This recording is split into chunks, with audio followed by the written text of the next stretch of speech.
Daj mi cigu a môj sme nastaviť. Drží mi cigu, Klaudia. Ne.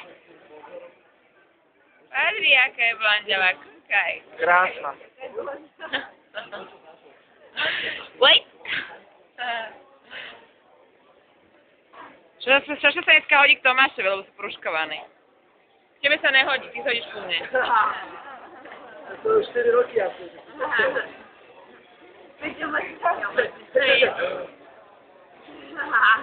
Klaudia, ja nemám prúšky.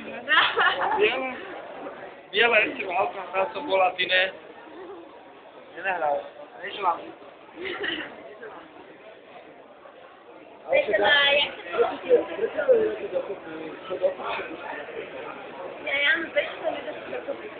Peter, povedz mi to teraz. Klaudia, poviem ti úplne, prečo my dvaja sa nedáme dokopy. V prvom rade by som poznamenal, že Klaudia by mi mala pustiť.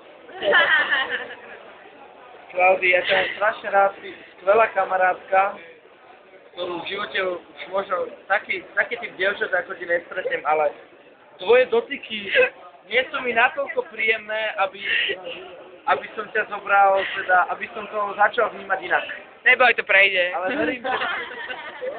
verím, že v najbližších 45 rokoch sa náš profesionálny, teda respektíve školský vzťah zmení a prerastie to v lásku.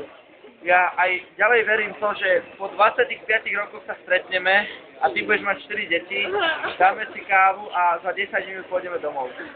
O 10. O 10. A ináč, čo by som poznamenal, že o 10, takom plamení sunak, on to začal všetko. Napadlo nám to. A ešte by som chcel poznamenať, že on je debil.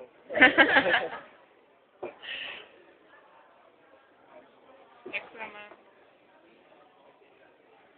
Čau.